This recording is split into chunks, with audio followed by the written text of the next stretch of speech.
For never was a story of more woe than this of Jesus and his foes. That could be the subtitle to the Gospel of Matthew that we have been studying as we have begun to understand this most interesting man in the world. We're asking this question: who was he? And what did he teach and do? The story that we've been looking at through the Gospel of Matthew, it's the first book of the New Testament, and it is filled with crazy conflict and abounding in grace. I'm going to start us off here with a mid-afternoon weekend quiz. So I'm going to say a word or phrase, and you are going to complete it for me. Are we ready? One person's ready. Who was that? Would you just come up here and help me out? Are we ready? Okay. You guys, afternoon, you're not sleepy anymore. I don't understand it. All right, here's the quiz. Ready? The Hatfields and the McCoys. See, that was an easy one. The Yankees and pretty much everyone else, I know. The Montagues and Capulets. The Democrats and those that have been mourning this week. The haves and the, how about those still without electricity and those who feel guilt that we have electricity and some of you still don't. The ancient world considered it noble to love the us's and to hate the them's. To love the us's, to hate the them's. The world is divided into us and them. Forget what the details of those categories are. It is how the brain naturally thinks. According to researchers, each of us will tend toward this trajectory. We will continue to segment the world into us's and them's. In a book called Us and Them, Understanding Your Tribal Mind, and author David Barabee, he says that this tendency is wrapped up in the human mind so deep that it is a nearly inescapable default setting. Now, of course, he points out the reality that we have to do some of this in order to survive and process the vast amount of information that is in this world. But he also points out just how dangerous this can be. It is, in many ways, the source of wars and abuse, slavery, church splits, and family feuds, college hazing, and playground bullying. We'll all have some, to name a few, elements of this us versus them mentality. We're looking at the scriptures, and Jesus, he shares his own us and them story with us. And at first, he seems to be playing into and simply affirming this destructive human tendency. But as we study it more closely, we'll see that there are a few twists and turns that will uproot this widespread and dangerous view of us versus them, and it will begin to turn over this deeply held practice of revenge that marks so many of our hearts. It can also give us the capability to revolutionize the way that we view and practice forgiveness. So that's what we hope to accomplish here this morning. Starting in Matthew chapter 22, if you could open up in a Bible to Matthew chapter 22. If you don't have your own Bible here with you, you can use one of ours. If you don't have your own Bible written in a kind of an updated language, we would love to help you get one so that you could take not only the time that you're here this morning and this afternoon and throughout each of your Sundays, but you can take the scriptures home with you and study them on your own as well. Matthew 22, we're starting in verse 1, called the Parable of the Wedding Banquet. Jesus spoke to them again in parable, saying, "The kingdom of heaven is like a king who prepared a wedding banquet for his son. He sent his servants to those who had been invited to the banquet to tell them to come, but they refused to come. Then he sent some more servants and said, 'Tell those who have been invited that I've prepared my dinner. My oxen and fattened cattle have been butchered, and everything is ready. Come to the wedding banquet.' But they paid no attention and went off, one to his field, another to his business. The rest seized his servants, mistreated them, and killed them. The king was enraged. He sent his army and destroyed those murderers and burned their city. Then he said to his servants, the wedding banquet is ready, but those I invited did not deserve to come. So go to the street corners and invite to the banquet anyone you find. So the servants went out into the streets and gathered all the people they could find, the bad as well as the good. And the wedding hall was filled with guests. But when the king came in to see the guests, he noticed a man there who was not wearing wedding clothes. He asked, "How did you get in here without wedding clothes, friend?" The man was speechless. Then the king told the attendants, "Tie him hand and foot and throw him outside into the darkness, and where there will be weeping and gnashing of teeth. For many are invited, few are chosen." This is a story that separates the world into two simple categories: the refusers and the receivers. The refusers and the receivers. It's a classic us and them tale. But parable, the banquet has no doubt long-term implications. This is language that scholars would tell us is eschatological. That's the word to point toward the end times. It's the story of what will happen, the weeping and the gnashing of teeth and the burning of the city. These are all judgment themes that are often found in the prophets as well. He's not talking simply about the way we live here. He's talking about an attitude of the heart that will last for all of time. This is an incredibly important story then for refusers and receivers. Now, when you get into the rest of the gospel, you realize that he's been in a long-standing conflict with the people who would have considered themselves the us crowd. They were the creme de la creme. They were the religious leaders of God's chosen people. And so here he is explaining that they had been invited, and they knew that he was referring to them as the refuser group. This would have made his audience very angry, very uncomfortable.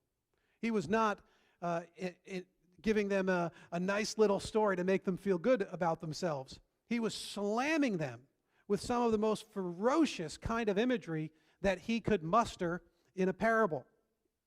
Now, when he gets to this part about the outsiders coming in, I think he pushes it to a level that goes even further than we might at first pick up or realize.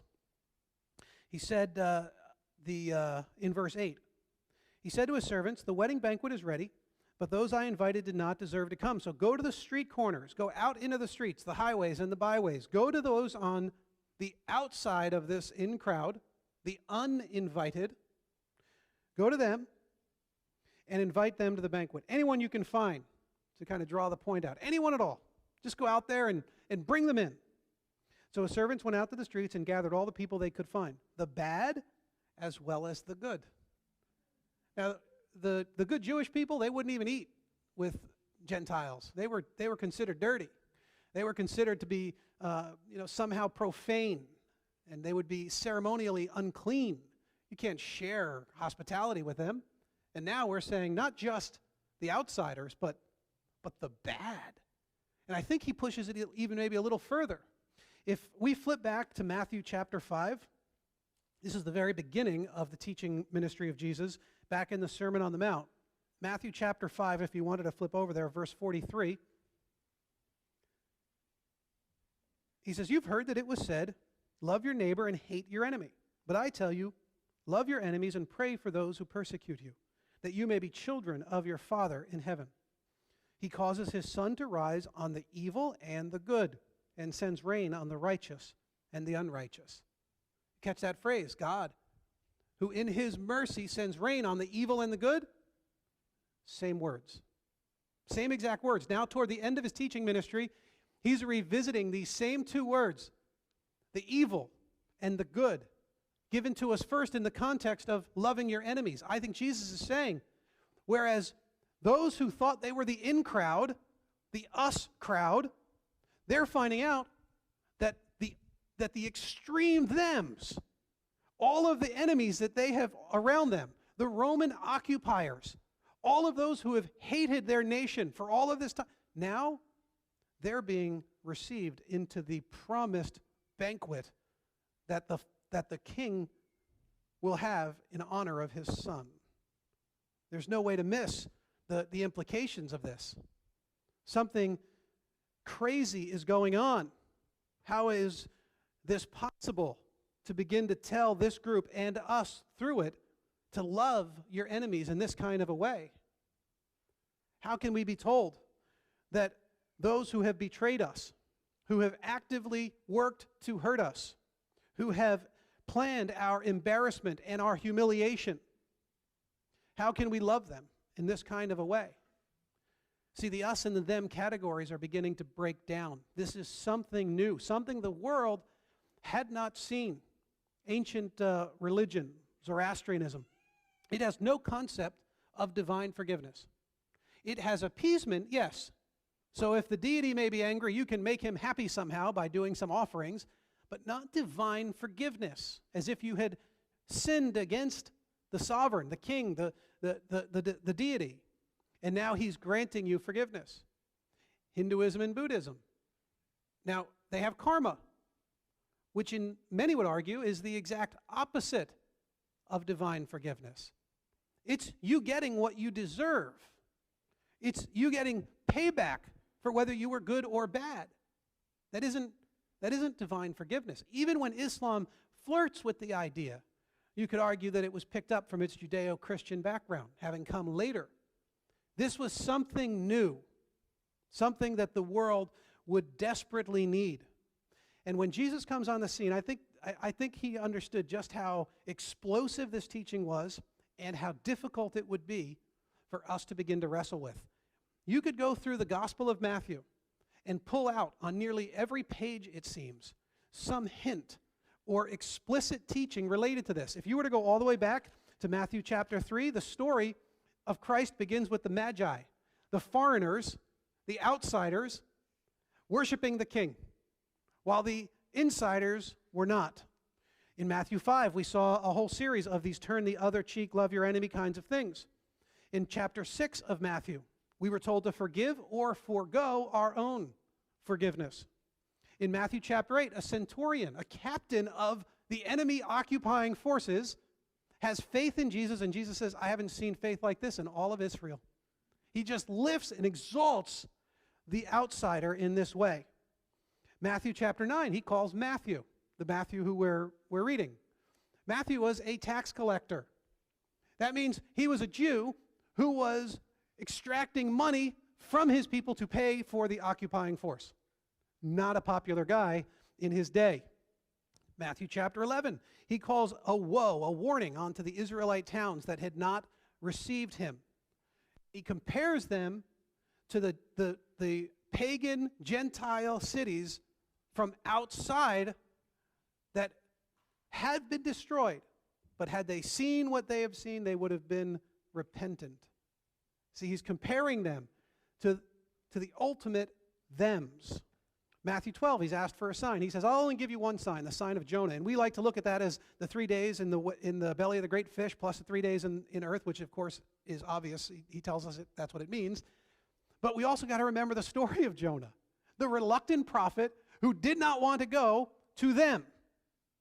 He refused to go to them until God forced him to go to them. And what happened when he went to them? They repented and became the us in the story. Matthew 15, the Canaanite woman is praised for her faith. Matthew 18, we talk about how many times to forgive. You see, it's woven into this. The rabbis at the day would have said, you got to forgive someone 2, maybe 3 times. 2, maybe 3 times. So Peter, sort of getting the idea of how overboard Jesus often goes on these things, Peter comes up and he says to him, so how many times should we forgive? 7? Pick some great number of perfection. Like Peter's just going for it. He's like, no, not 7. 77. That's how many. Perfections times 10. There is no end to the way we forgive. There's no end to it. It isn't something that we do now while it is easy or it is convenient. Let's check in with John Ortberg to see what he says about it. He uniquely taught love of enemies. The idea that you are to love your enemy is not a natural human idea. What was admired in the ancient world was you help your friends, but you harm your enemies. Conan the Barbarian. Anybody remember Conan the Barbarian?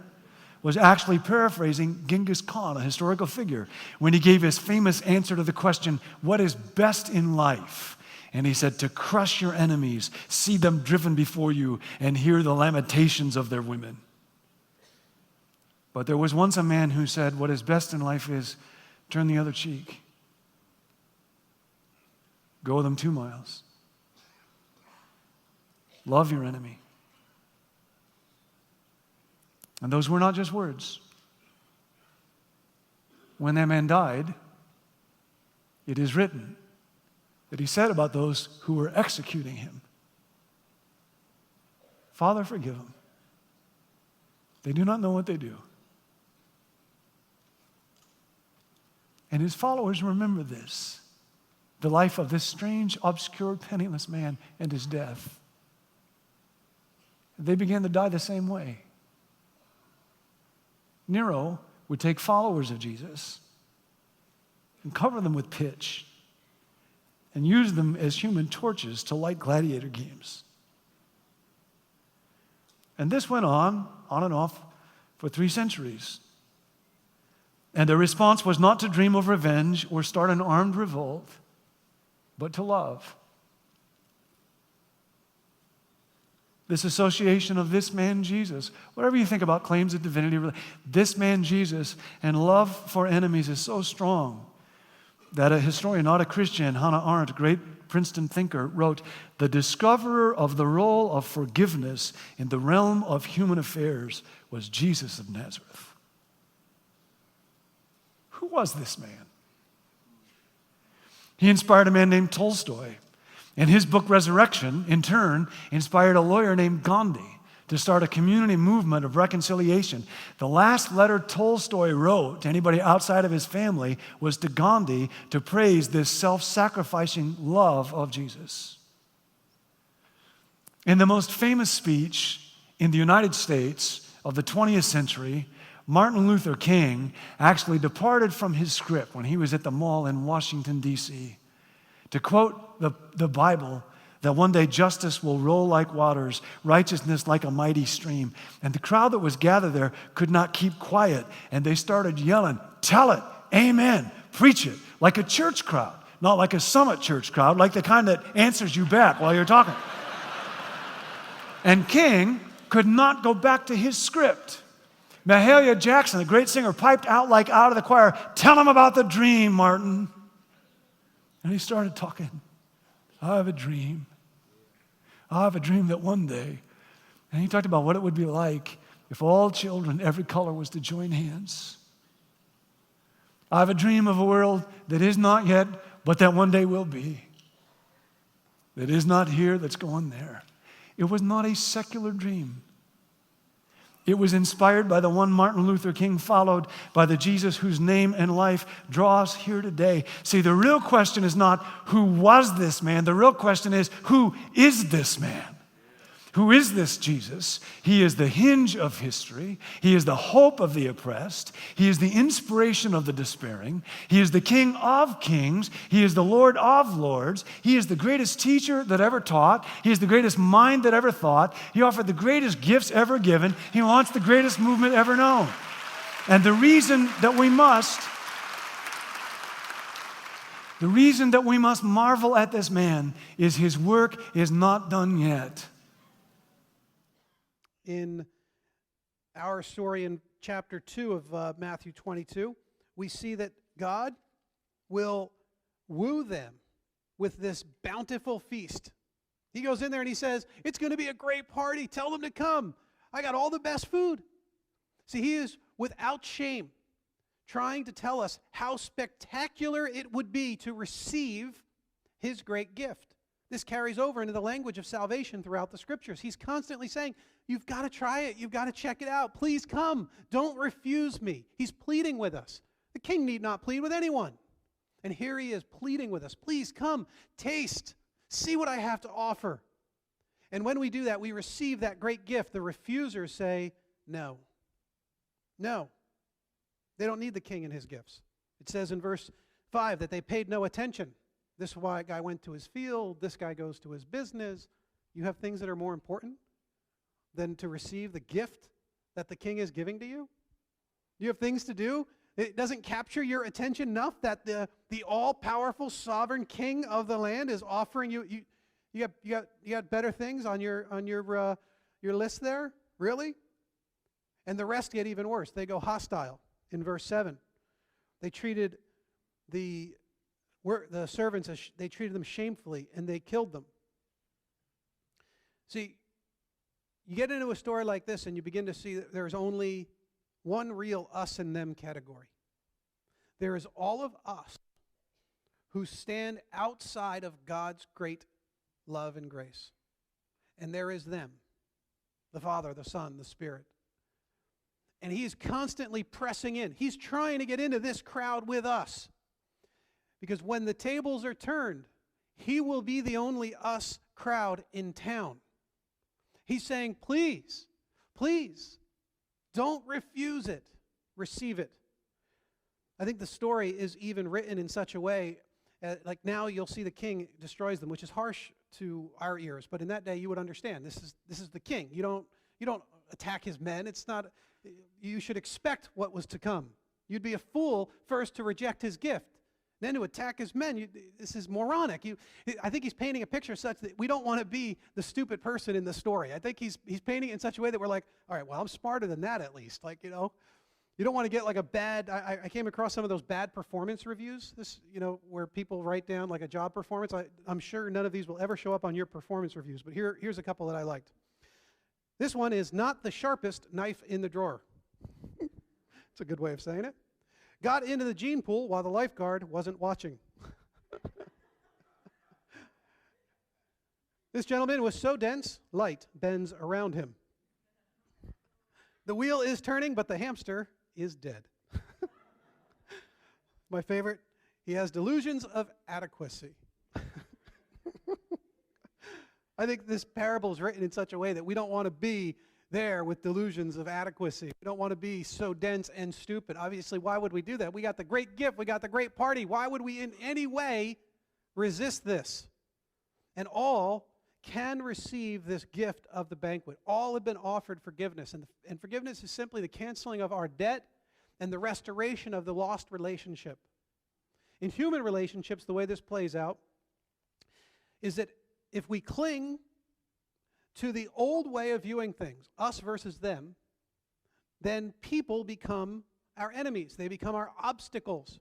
Anyone outside of our tribe becomes someone that deserves punishment or revenge. Scientists in a Swiss, they were doing a study it was a Swiss brain imaging study. They were using PET scans. And it found out that even if it cost you something, that when a person was able to inflict some form of revenge on another participant in the study, that the brain released a reward.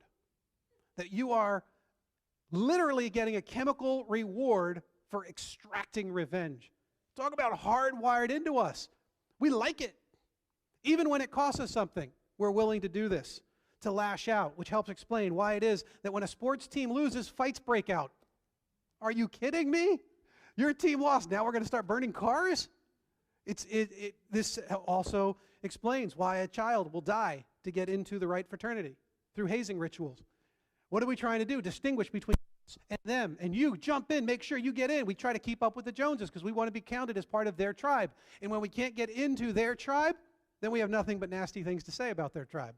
How self-centered and selfish and materialistic they are because we weren't able to make the jump into their tribe.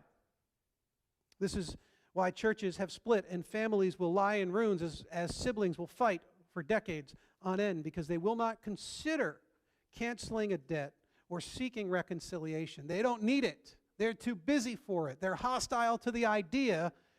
They haven't experienced it. They will not give it. Now, receivers, on the other hand, they recognize they can't refuse this gift. Why would they ever refuse this gift? They don't deserve this gracious invitation. They were out on the highways and the byways. They were the outsiders. They were the good and the bad, the evil. And now even enemies are sitting at this table and they're being unified by this stamp of God's forgiveness on their lives. And what this enables us to do is to see the entire world as our tribe. We are part of a common humanity who stands in rebellion against our God. And now we can plead with each other in our tribe for the betterment of each and every individual in our tribe. There is only one us and them. And when all is laid bare, we will be joined with the king at his banquet or not. And so now we get to learn what it means to love our enemies and walk the next mile, to not hold grudges or to seek revenge. We can now learn to love those who have hurt us because we have been loved by the one we hurt. And because of Christ's sacrifice on the cross and our hearts being tenderized because of it, we can begin to express the same type of love and forgiveness. We who were his enemies and the outsiders and deserved his judgment now are being brought into this banquet and asked to do the same. So that means, who does this apply to? Well, it certainly applies to all of the stupid people around us. It applies to the bigot and to the racist. It even applies to the guy who doesn't know what to do at a four-way stop, which really irritates me. They're all over the place. How can you not know what to do at a four-way stop?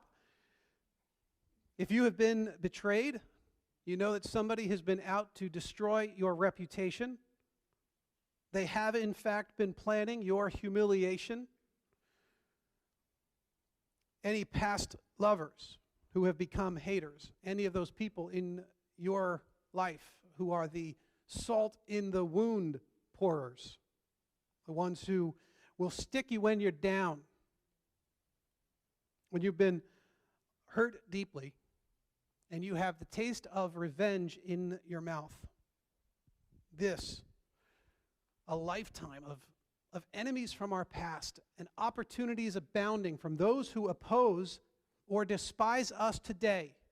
This presents an amazing opportunity to practice this world-changing kind of living. The us and the them categories are breaking down. Something new has dawned on humanity, and we will be held accountable to press it into practice. You realize I haven't looked at verse 11 with you. When the king came in to see the guests, he noticed a man who was not wearing wedding clothes. He asked, "How did you get in here without wedding clothes, friend?" The man was speechless. Then the king told the attendant, "Tie him hand and foot and throw him outside into the darkness where there will be weeping and gnashing of teeth." Some scholars would tell us that this is because the king would have offered everyone their garments for the wedding, because they were pulled in off the street, so to speak. But there's little historical evidence that that was the case. But I think the gist of it is pretty straightforward. Everyone else who had been pulled off the enemies were able to get ready for the wedding. This man stood there speechless. See, I think what happened is, I like to refer to him as the hidden refuser. He's the hidden refuser. He's the guy that doesn't mind kind of going along for the ride. He hears the promise of a free meal, and he decides he wants to take the king up on that. But he doesn't really want to go to the wedding. That's a little too much. He doesn't really need the king's generosity. See, if he had been committing himself to go to the wedding, he would have worn his wedding clothes. But he refused to change. Refused. So he seems like a receiver, but is he really? If he's refusing to change, he finds himself at the end of the parable with the original group of refusers on the outside, destroyed, looking in. See, if you have tasted the heavenly gift of forgiveness, how can you cling to these animosities and this taste and desire for revenge? If you've had your heart transformed, if you've recognized just how rebellious we are against our King, our God, how is it that we can hold things against them? We now know that this is part of our tribe. These are people who are broken and hurting, and they need the grace of God, perhaps more than anyone. They need it. And they're to get it from you. See, we're held accountable for whether or not we are going to press the forgiveness that we have been given into all of the lives around us, into all of the relationships, into all of those hurts and those divisions and those petty squabbles, and even the more serious and substantial, life-altering and dangerous things that have taken place. We're seeing our hearts transformed as we press that in. We're being changed, and we're getting ready for the wedding. Now imagine a group of people who live this out every day. Imagine what it would be like if all of us could be transformed in this type of a way to love the people who we formerly viewed as the outsider, as the them, and we saw them instead as the us, and we embraced them as part of our tribe and brought them in and introduced them to this great king who's offering them something they could have never hoped or imagined. The lives changed. He's already changed the world with this. And now he's working to change each one of our lives so that we can change the world all around us. Would you guys pray with me? Lord, we're asking that you would do this. This is one of the most challenging of the teachings that Jesus came to give us. We have been hurt, and we have experienced the pain that has come with living in this world with broken people. And yet,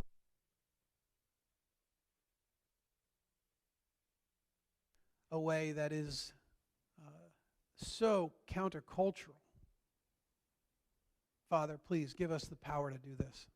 Transform our hearts. Let us let go of these hurts, and may we seek reconciliation of relationship in accordance with your word, and may we allow your forgiveness to flow out of us.